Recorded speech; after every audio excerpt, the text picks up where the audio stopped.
Eumelia considers the deal proposed by the priest-scholar.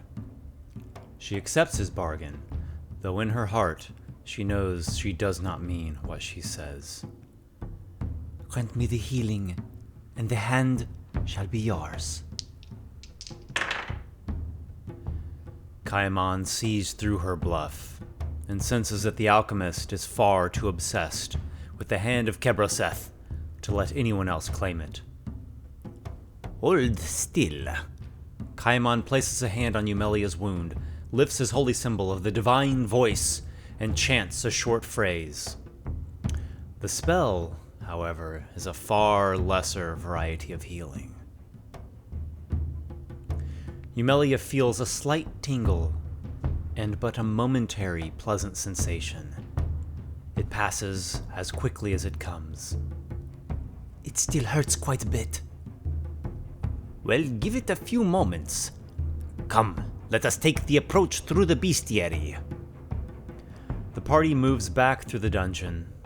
Along the way, Axel picks up the falchion from Tyrv's corpse, and Lebanor takes the flail from Gradrum's corpse. Next, they pass through the bestiary until they reach an inclining passageway that leads to the entrance of the eastern guard post. Greyspike warns his comrades, Do not step onto the green part of the floor. Sure that the guardsmen have armed the wards. Eumelia tells Greyspike, Drink the troll's blood now. You will need the strength. The warrior drinks the alchemical solution in the flask. A surge of vigor runs through his body. He lets the rejuvenation fill him for a moment, then positions himself to break through the door. Thud! He slams his heel against the reinforced door, but it does not budge. He lets out a furious howl and throws all of his rage at the barrier. He smashes the door nearly off its hinges and hurtles into the room, leaping over the first set of green tiles.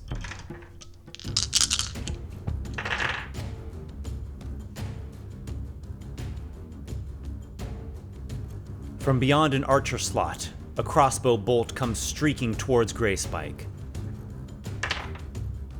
The bolt buzzes past Greyspike's right side. Eumelia comes up to the entryway of the guard post, draws a flask of fog from her apron, and throws it.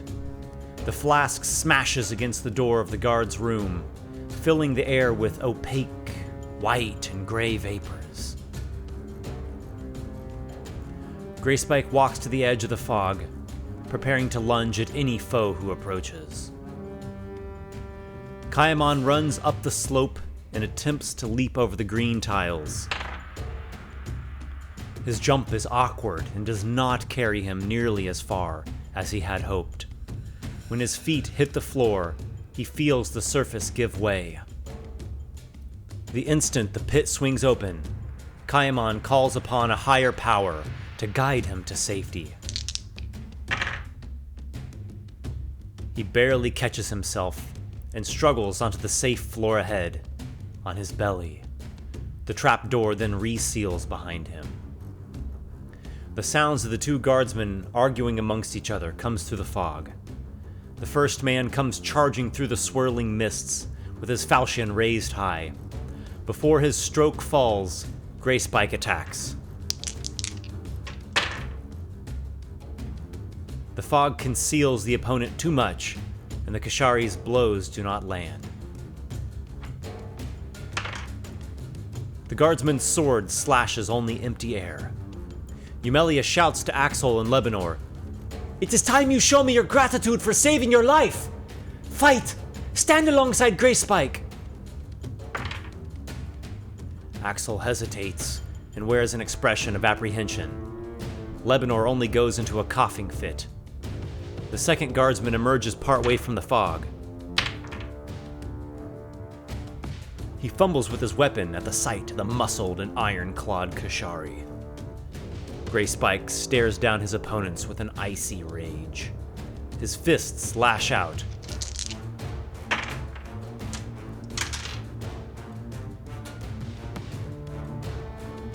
He pummels the first guardsman with 3 blows, leaving the man bloody and bruised. Kaiamon picks himself up, moves to a safer location, then calls upon his spirit warrior. The ghostly lance sails into the fog, and the spirit warrior dissipates like much the same mist. The first guardsman, battered and bleeding, swipes with his sword before backing away into the fog.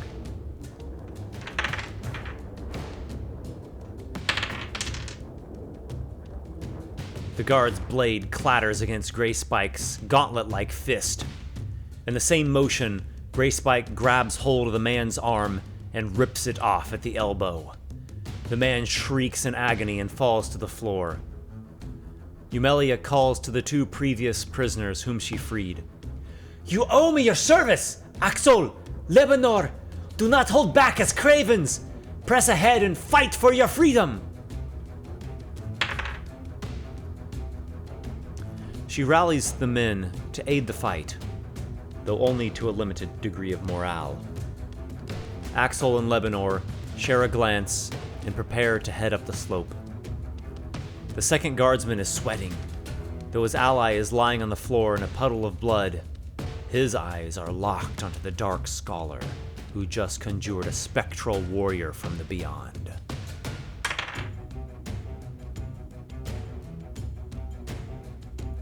The guardsman backs away from Grey Spike in a defensive retreat, then slips into the concealment of the fog. Grey Spike follows after him, though it is difficult due to the limited vision. He listens for sounds of the man. He hears the man just ahead.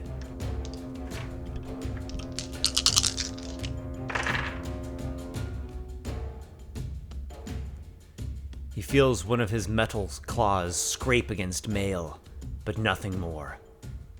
Kaiamon darts across the room to the door of the corner chamber. Axel and Lebanon come jogging up the slope. Eumelia sees Kaiamon and wonders what exactly he is doing. She waits for the 2 prisoners to pass through. The second guardsman makes a run for it from the fog. He reaches the door, throws it open, and continues into the corridor, shouting as he goes, shouting for any allies within earshot. As he is running, he draws a keyring from his belt.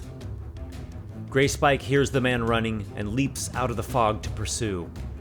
His powerful legs send him faster and farther than the guardsman, who is already slowed by having to open the door.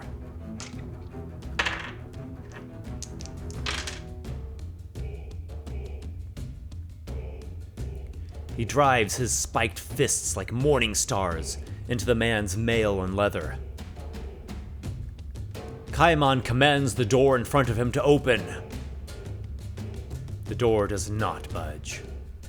He then goes to the fallen body of the first guardsman.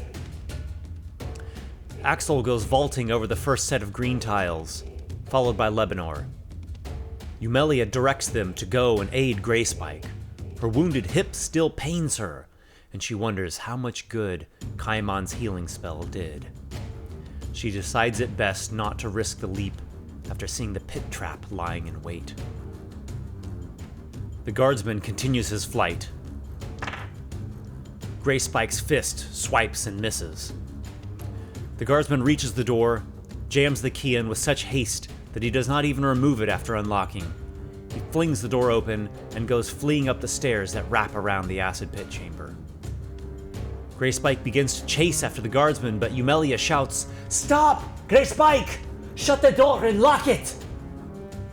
Anger boils underneath the surface of Grey Spike's calm. He closes the door, locks it, then smashes a fist into the wall, breaking off chunks of masonry with his spiky knuckles. A moment later, the effects of the troll's blood wear off. Kaiamon retrieves a keyring from the body of the first guardsman. He uses it to unlock the corner room. Meanwhile, Grey Spike goes to the chain pulleys near the entryway and disables the pit trap. Shortly after, they are all gathered inside the small chamber. There are 3 pedestals each bearing a key. The first has a rusted key, the second has a brass key, and the third a silver key.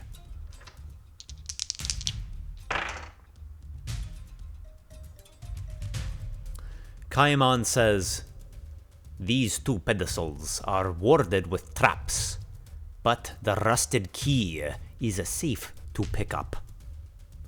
Eumelia gives Kaiamon a glance, then grabs the rusted key. You are certain this is the key? "I am certain, though you are welcome to give the others a chance." Kaiamon walks past Axel and Lebanor, who move cautiously out of his way. "Or perhaps you want one of your freedmen to take the chance." No, I will trust this is the key, poorly kept though it is. The party returns to the workshop, where Kaiamon leads them to the well.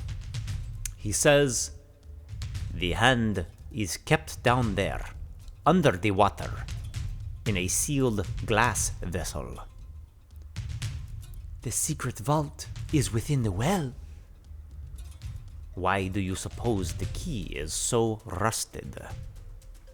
Eumelia looks at the well of pure, clean water, then to the key in her hand. Grey Spike, go down there and fetch the hand. Grey Spike does not hesitate. "As the Silver Lady commands, I do not fear the water." The Kashari warrior lifts himself into the water. It embraces him with a cold, cold wetness. His metallic growths sink him down to the floor of the well. He feels about until he finds a small metal door. The key opens it, and inside he finds a container. Wasting no time or breath, Grey Spike climbs back up out of the well. The vessel is about the size of a melon, crafted from dark glass, and its lid is sealed shut with wax. Grey Spike opens the container, revealing the hand of Kebroseth inside. The hand is an old, mummified thing, gnarled, a husk that has the faint odor of embalming herbs. Eumelia and Kaiamon both feel a surge of fascination, a stroke of desire and passion. They both covet this dusky artifact from the ancient deserts of Omtep, far to the south, the homeland of the Kashari people.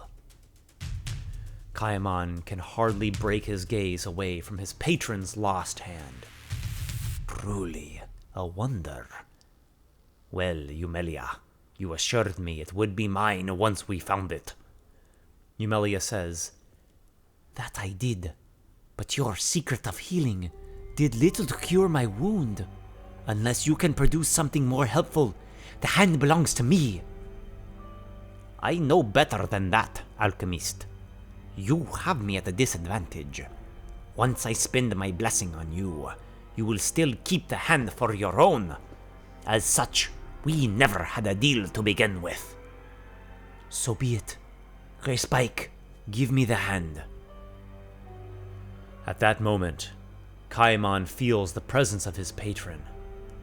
The close proximity with the hand is nearly overwhelming. The voice of his lord fills his mind. "Servant Kaiamon, hear me now. The transmuted warrior is under the alchemist's control. He was a slave, rescued from the darkness by Lord Karaq. The alchemist poisoned his mind and fed him suggestions and false memories to serve her own purpose.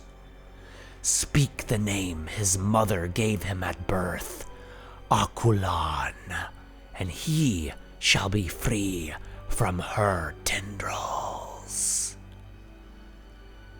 Kaiamon looks at his allies and at the mummified hand. He needs the artifact, but he also needs to escape from this pit with his life. Without Eumelia, it would be more dangerous. Furthermore, he is unsure what Grey Spike's reaction will be if freed from the mind control.